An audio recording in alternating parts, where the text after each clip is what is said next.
Island Railroad commuters may want to have a plan B in place for this coming week. Rail unions voted earlier last week to authorize a strike if a new contract deal wasn't reached soon. More than 3,000 workers would be walking off the job after midnight on Thursday. That's the 18th. They want a cost of living pay raise, they tell us, but the MTA says they're already the highest paid railroad workforce in the country.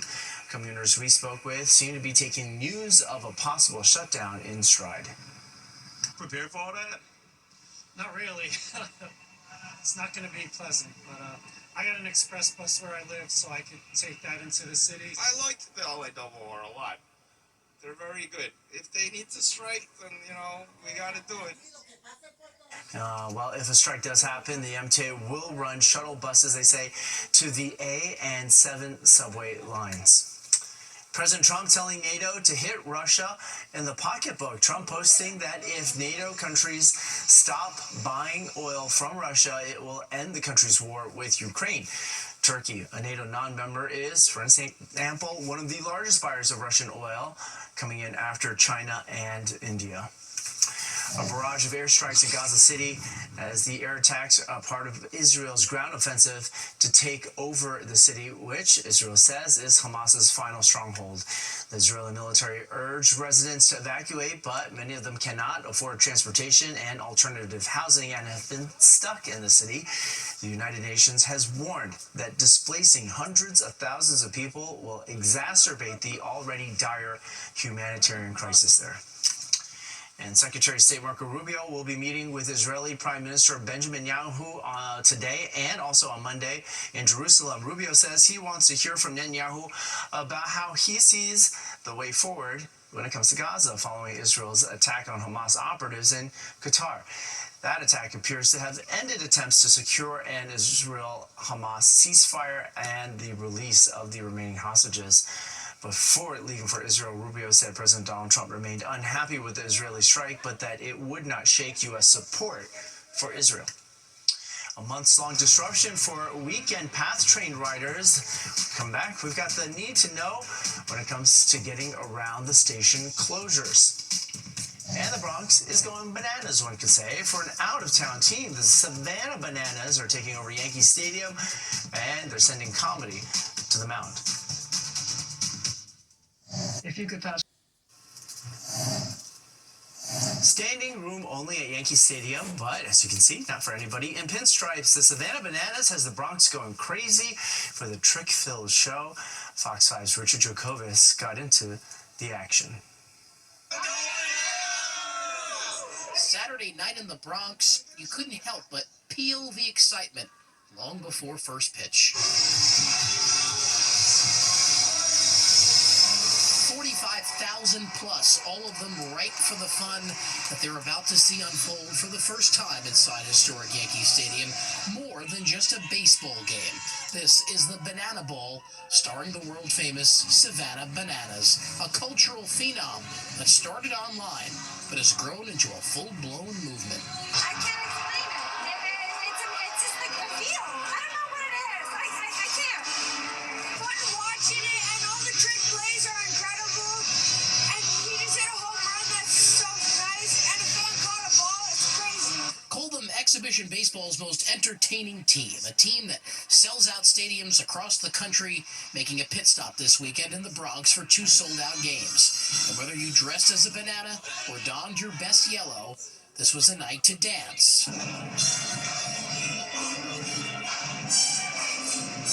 Where rules are bent and laughter is guaranteed, the players, in between their playful antics like juggling and dance-offs, make these games feel more like you're under the big top. Alex Ziggy Ziegler plays first base for the Bananas. Like playing in places like this will never, it's just unreal. But he's known for tricks and balancing acts like these, something he attempted to teach this very awkward reporter. That wasn't bad at all. That wasn't bad at all. I'm a Savannah Banana. Yeah, don't expect any banana splits here. I love when they're like doing TikToks and everything. They're like dancing. They just make baseball really, really fun. Watched the Yankees my entire life, but there's nothing better than watching these guys out there just having the time of their lives, and it just reminds me of when I was a kid too. So whether you're a baseball aficionado or just in it for the laughs, There's no denying that the bananas are here to stay, bringing a zesty twist to America's pastime, one peel at a time. I wish I had his body. My hair. He likes my hair. Yeah, everybody loves it. At Yankee Stadium in the Bronx, Richard Giacobbe, Fox 5 News. And you could say it was a rough day for dog lovers, but in the best possible way. Paws on Parade kicked off in Bryant Park. Fox 5's very own anchor, Natasha Verma, and her canine co-anchor for this day, Duchess, were the co-grand marshals. Natasha talked to a dog illustrator who created award certificates on the spot for canines that were marching in the parade. Every dog has their day, and I'm giving out awards. So I have these certificates here, and I did the drawing of all the dogs. Oh, there's Duchess. I see Duchess on the Channel 5. That looks so cute. Luca. And I have Duchess, and she's reporting. You know, she's got her there, and got the cameraman there, too. Oh, Duchess got a certificate. The event was sponsored by the AKC Museum of the Dog. Fox 5 is a media partner of the American Kennel Club. Time for our weather now. Liv Johnson joins us with that. Hi, Liv. Hi, Arthur. Great day to walk a dog, and it was a great day yesterday. It's going to be a great day tomorrow. We've had a really wonderful September when it comes to weather. Comfortable conditions for our Sunday and the start of next week as well. We have a weekend shower threat. I kind of mentioned it earlier in the show. I think we'll be dry for our Sunday, but just have to mention that there is a chance of a really quick, light, isolated shower in some parts of the area, but most of us can make those outdoor plans comfortably. Nice temperatures ahead the next 7 days or so, mid to upper 70s, and it's also a dry stretch ahead. I know I just said we have that shower threat, but since most of us won't get any rain, most of next week looks like we won't get any rain. We have to just keep track of our drought conditions. So 76 today was the high out on Long Island. We saw 77 for New York City. Same thing up in Hartford, 79 for Poughkeepsie. A lot of us got really close to 80, but just not quite. Newark got to 79. Trenton got to 82, so a little bit of a warm one for spots in inland New Jersey. Now, we're exactly where we usually are this time of year. The average is 77, and the average low is 63, so we'll get just about to that too. And the record, 94, set back in 1952. Now, around the rest of the country, it still really feels like summer. Look at the southeast. 95 in Memphis, 96 in New Orleans. We saw 90s throughout Texas as well. Kansas City, 96. Even Minneapolis, 82 degrees for their high today. Chicago had a high of 78. Then a little further south for D.C., we see a high of 82. Right now, most of us have dropped into the 60s, and we see a bit more cloud cover than we did earlier today. So 69 degrees in New York. We have 70 for LaGuardia, and 65 for Atlantic City, so a little cooler down the shore, and like I said, a bit more cloud cover than we had earlier this afternoon. We enjoyed plenty of sunshine. We did have high pressure in control. Now we do have this cold front that's moving down, and it's going to cross about Sunday night, so that's why I mentioned that there's that little chance of a quick isolated shower for a couple of us. Most of us will be dry, but it would travel ahead of this front, so that's what would bring that action. But then it's followed by more high pressure, and that will keep us dry for most of next week. It looks like we really don't have a decent shower threat until maybe next Saturday. Possibly something happens by Thursday, but we're at least dry for the start of the week. Temperatures when you wake up tomorrow are going to be in the mid to upper 60s, so it's a mild morning. That mix of sun and cloud cover. We'll get mostly sunshine in those afternoon hours. Here's those couple shower chances that I told you about on the Futurecast. So you can see at 5 p.m. you just see one little green spot over in New Jersey. For the most part, we're all going to be dry, and it's going to be a really nice Sunday. Again, we'll top out in the mid to upper 70s, just like we did today. Same thing Monday and Tuesday, a high of 79. Clouds increase Wednesday and Thursday. That's why we could see a quick shower Thursday, but as of right now, I'm going to call it dry, and the next time we really have a thunderstorm threat is next Saturday evening, and it's a little cooler next Sunday, just a high of 71 with plenty of cloud cover. Arthur? On strong. All right, thanks so much, Liv. Looking for a recipe for a good time? Well, if you love pizza, and who doesn't, check out Who Flocked to Randall's Island to get a bite with Dave Portnoy. We're going to be taking you directly to that festival.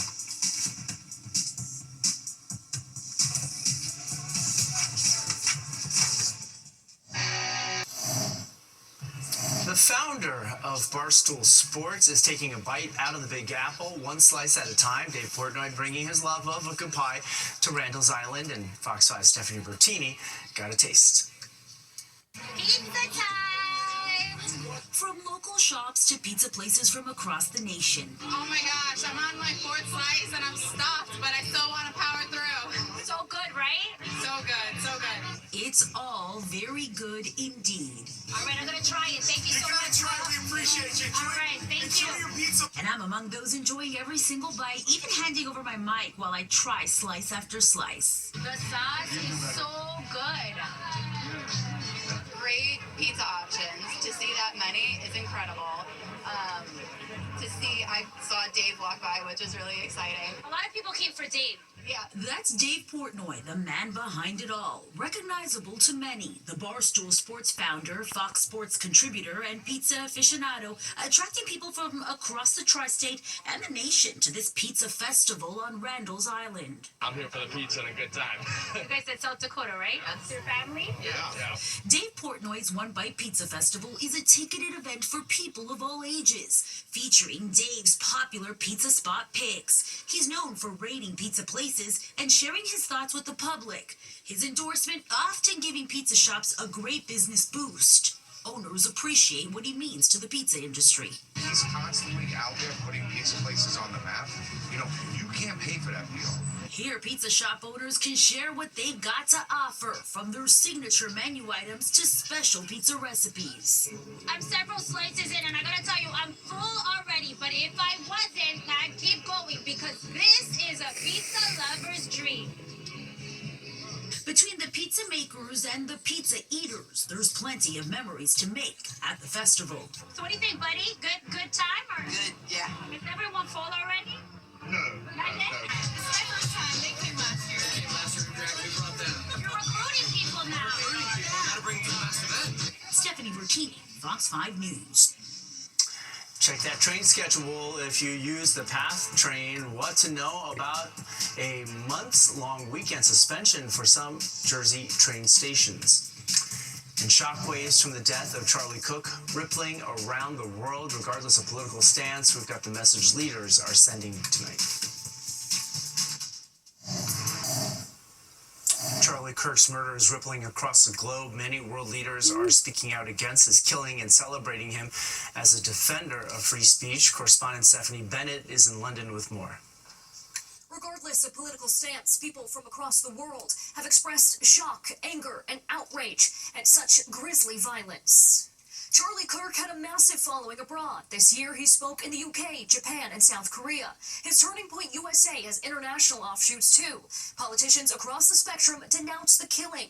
British Prime Minister Keir Starmer called it heartbreaking that a young family has been robbed of a father and a husband. Adding on X, we must all be free to debate openly and freely without fear. There could be no justification for political violence. Friday, Londoners gathered to pay their respects, dropping off flowers, lighting candles, holding American flags, and singing Amazing Grace. And other memorials have been popping up, from Australia to Berlin to Africa. It shouldn't be that we should live in a world where, just for having an opinion, you should be killed. Prime Minister Benjamin Netanyahu said he spoke to Kirk only 2 weeks ago with an invitation to visit Israel. He wrote on X that Kirk was murdered for speaking the truth and defending freedom, saying we lost an incredible human being. His boundless pride in America and his valiant belief in free speech will leave a lasting impact. Italy's Prime Minister called it an atrocious murder, a deep wound for democracy and for those who believe in freedom. Speaking today, she said that the climate here in Italy, too, is becoming unsustainable due to political hatred. Hate and political violence are dramatically returning as a reality, causing many issues to come to a head. For now, more events and vigils are expected throughout the weekend. In London, Stephanie Bennett, Fox News. And here's a look at our other top stories. No brakes, it seems, for Paterson, New Jersey. This time a possible hazardous fire prompting a shelter-in-place order. That has now been contained and the order has been lifted. The fire started around noon on Saturday on the property of the Champion Dye Factory. Fire crews are still monitoring that area. The NYPD says a 16-year-old girl was killed after being struck by a hit-and-run driver in Jackson Heights. Investigators say just after 4 a.m. Saturday, Joanny Gomez Alvarez and a 32-year-old woman were hit by a driver behind the wheel of a gray SUV at Roosevelt Avenue and Benham Street. Police say the 38-year-old driver, identified as Edwin Cruz Gomez, kept on going, then hit a parked vehicle before being taken into custody and arrested. The surviving woman was hospitalized in stable condition. The suspect, Cruz Gomez, faces more than a dozen charges, including murder. And trains could grind to a halt on the Long Island Railroad. 5 unions are threatening to walk off the job Thursday. The MTA is already announcing its contingency plan for commuters, which includes buses to subway transfer points in Queens. Union workers say their pay has not kept pace with the cost of living. They want a 16% pay increase. And a weekend commute warning for PATH train riders. As of this weekend, PATH train service between Harrison and Journal Square stations will be suspended for 6 weekends through the beginning of November. This is part of the plan to demolish the Conrail Freight Rail Bridge, which runs over PATH tracks. Buses will replace train service there as well. For details on all of this, check the Port Authority's website.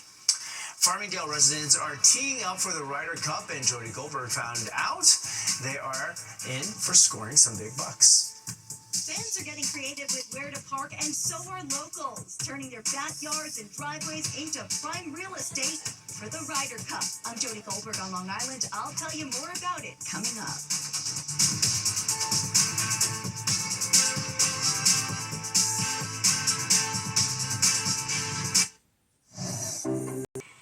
One of the biggest golf tournaments in the world, the Ryder Cup, is headed to Long Island in just a few weeks, and it is expected to bring with it a major boom in tourism. Fox 5's Jody Goldberg shows us how some Long Islanders are preparing to cash in. Finishing touches are underway for the Ryder Cup at Bethpage Black. And while organizers are prepping the course, neighbors nearby are prepping their own course of action, finding the best ways to cash in. They're going upwards of $35,000 for the week. This house that we're at now, I posted it at $4,000 a night. With many hotels in the area already sold out, some people are offering up their homes to golf fans willing to pay a premium. It's just more for like the space and convenience, if you're traveling with a large party or your family. Realtors say fewer than 20 rentals remain within just a couple miles of the course. Scott Sloan is willing to offer up his home in a minute's notice if it's the right number. He says the event is a boost for the community. There's a lot of people that want to poo-poo on this situation, and the people to say, traffic's going to be bad and this and that. It's a once-in-a-lifetime opportunity. Scott first started renting his driveway during the 2009 U.S. Open, charging just $25 a day. And since then, like everything else, prices have gone up. Not only is he renting his, he's teaming up with 2 of his neighbors, offering theirs as well. Wednesday and Thursday were probably going to be like $100, but weekends, we'll see how it goes. Scott Siegel's offering up something even more unique. The park, I'll drop you off. I'll bring you breakfast, lunch, whatever you want. The Scotts say a Ryder Cup rental helps offset the high cost of living. It helps pay the bills. I have a 9-year-old. He's not cheap. Bills and take care of stuff. And with so many fans searching for a place to stay, it's not just about birdies on the course. It's about neighbors bringing home a different kind of green. In Bethpage, Long Island, Jody Goldberg, Fox 5 News. The cadence of some runners could be interrupted just before the New York City Marathon. Coming back, we're going to talk about why the city's Parks Department is trying to axe an unsanctioned running tradition. And Liv Johnson is here with the forecast. Hi, Liv. Hi, Arthur. Well, it's been a beautiful day in the tri-state. We all pretty much saw highs in the mid to upper 70s, even some of us sneaking into the low 80s. That's the trend for the next few days before we get some rain next weekend. I'll tell you about it after the break. I'm Essie. The Running Club, the last 10 miles of the New York City Marathon, are popular among runners for their shakeout run the weekend before the New York City Marathon. But this year, that 10-mile race might get canceled. The Parks Department is saying organizers do not have the proper permits, and also saying it raises safety questions for runners and the people in the park. But runners say it is too important of a tradition to get canceled. The Parks Department now saying they are willing to work with the marathon organizers to come up with ways to to hold that event. Time now, and for weather, and Liv Johnson joins us. Nobody can use weather as an excuse for not getting their training runs in this weekend, at least, right? Yeah, really, this whole month has just been great running weather. Anything outdoors, it's just been beautiful. So it's pretty calm for the eastern half of the country, but you see a lot of actions for the western half. Storm systems going through New Mexico and Colorado and Texas, but again, pretty quiet for us here. We have seen increased cloud cover the last few hours, so it's a little bit more cloudy for those overnight hours. Tomorrow, it will be a mix of sun and clouds, but mainly sunny. Got up to 77 today. We're kind of right in the middle of 80s to the south and then lower 70s to the north. Boston just got to 71. We have 78 for Albany. Out in Buffalo, we have a high of 74 today. And then you see a lot of temperatures in the mid 80s. Usually we tend to follow that trend. Whatever we see to the west of us is what we have, but we've pretty much just studied out temperature-wise for the next few days. Right now, we've all dropped into the 60s, even those places in the Midwest. You see 69 for New York, 68 for Philadelphia, we have 63 for Boston, and we've dipped into the 50s for Portland, and then over there in Cleveland, 57 degrees. A little closer to home, most of us in the mid to upper 60s. Some of us lower 60s though, Hartford and Poughkeepsie, but Newark still hanging on to 70 degrees right now. We just have a light breeze, 5 to 10 miles per hour, and we had some wind gusts earlier today, but now things have calmed down, and tomorrow should be calm as well. We're not expecting a lot of action in terms of wind gusts. So temperatures will remain in the 60s for most of us for those overnight hours. When you wake up tomorrow on our Futurecast, if you're up and about around 8 o'clock, you'll notice temperatures 66 in New York, 65 in Newark, and down the shore in New Jersey. Lower 60s, probably feeling like upper 50s for places like Hartford and Poughkeepsie and Monticello, but then temperature-wise, we'll warm up to pretty much exactly the same place that we were today, which is upper 70s. Maybe a little warmer to high about 79. We might have more spots in New Jersey hit those 80s, 83 for Newark, 84 for Trenton. You see at about 4 or 5. And then, I've been saying this all show, there's that very slight chance that we could see a quick passing shower. It would be very isolated. Most of us would stay dry, but there's that chance that maybe one of us sees a little bit of rain. But don't worry about canceling any outdoor plans. You should definitely take advantage of tomorrow and the start of next week. We are in this constant pattern of upper 70s, mainly clear skies, and we do need some rain, but it doesn't look like we're going to get rain really anytime soon. The closest chance we have is Thursday, but I think it's really going to be until even next Saturday, the second half of the day, that we might see some showers and thunderstorms. 65 is our low tonight in New York, 61 out on Long Island, 50s for Hartford, Poughkeepsie, and Monticello, then highs tomorrow. As I said, very similar to today, 79 in New York, 80s a little bit to the north. White Plains might hit 80. Same with Bridgeport. We see 82 for Poughkeepsie, 81 for Hartford, but much cooler down the shore in New Jersey, just getting into the low 70s. We hold on to 79 for Tuesday as well, and plenty of sunshine. A little bit more cloudy for our Wednesday and Thursday. Friday, nice, 80 degrees, plenty of sunshine, and a little cooler next week, and temperatures in the low to mid 70s. Arthur. All right, thanks so much, Liv. Imagine waiting for your surgeon and hearing that Dr. Elvis will see you now. After this break, we're going to talk to you about a man known for his operating room skills and also his bedside crooning. We're introducing you to the doctor that's healing patients with some rock and roll. Optimism isn't sunshine and rainbows. It's fixing things, changing things, changing the way we fix things. Rolled up sleeves, breaking through, growing power to meet growing needs, working to run the world on smarter energy every day, taking power where the grid's never been, then getting up and doing it again. Because if optimism never stops, then change can't either. GE Vernova, the energy of change.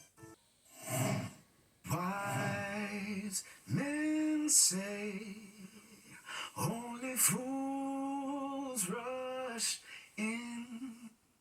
Rush into surgery unless you've got a singing surgeon who heals people in more ways than one. You could say it is ironic that this doctor's name is Elvis.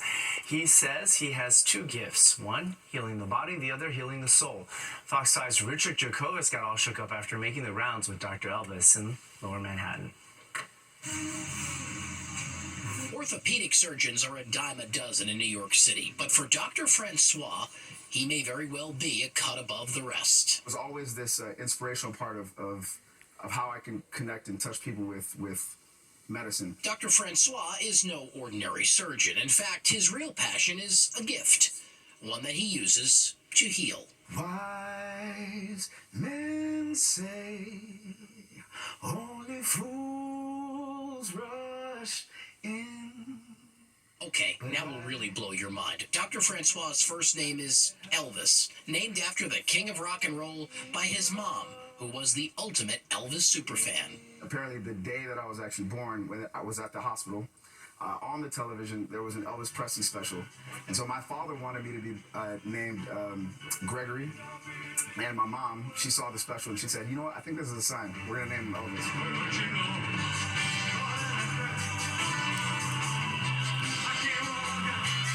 For the sake of our story, we'll now refer to this singing surgeon as Dr. Elvis, who has taken his namesake by intertwining how Elvis Presley lived his life by giving back. It's flying high, you know how I feel.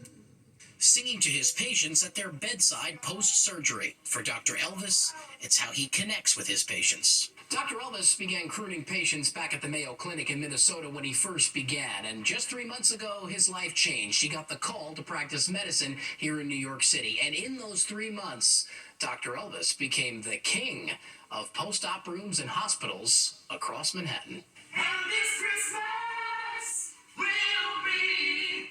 Those reactions to me are priceless, when you can kind of harmonize with someone and then just get them to take their mind off of the heavy, dark parts of their journey to the brighter parts of music. Dr. Elvis supports education and housing for children in his native Haiti and running a school for more than 100 students. Up next, his own album, followed by a Christmas LP with some of the King's holiday tunes. But for Dr. Elvis, he's already found his purpose. Once I understood what the why was, everything else made sense. Imagine all the people. And to that, we say, thank you very much. In Lower Manhattan, Richard Giacovas, Fox 5 News.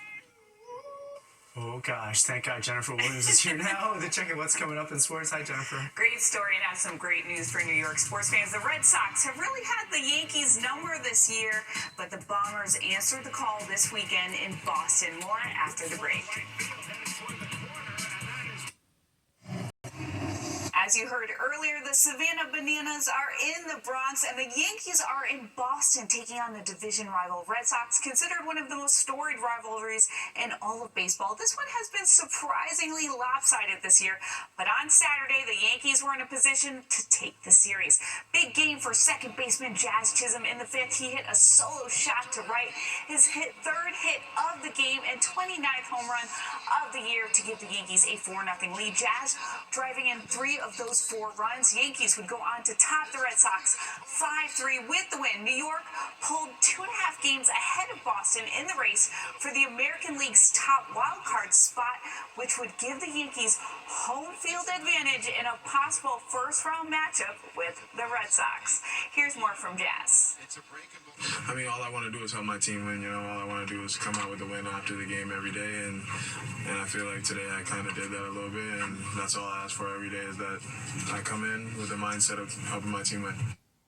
A day after Jacob deGrom received a 6-run lead before even throwing a pitch in his return to Citi Field, and a rough outing by Jonah Tong where the rookie didn't even get out of the first inning, the Mets were hoping to get a little more out of their other young arm, Brandon Sproat, as the team looked to snap the club's third 7-game losing streak of the year. Before the action, the Mets held their alumni celebration. Stars like Carlos Beltran, Matt Harvey, Jose Reyes, and Mike Piazza got huge ovations by the fans. Beltran and Reyes know exactly what the Mets of today are going through. Pedro Martinez also on hand, talking with Edwin Diaz and other players, sharing all of his pitching wisdom. From the Mets' past, we go to the team's future. Brandon Sproat made his debut Saturday at Citi Field against the Rangers, and in just his second big league start, he threw 6 scoreless innings with the help of this diving stop by Mark Vientos at third for the out. In the 7th, Juan Soto made history, hitting his 40th home run on the year, a solo shot to make it 2-0 New York. He becomes the first Met ever to hit 40 homers and steal 30 bases in a season. The bullpen couldn't hold the lead. Carlos Mendoza went to Edwin Diaz and for a 4-out save, but it backfired.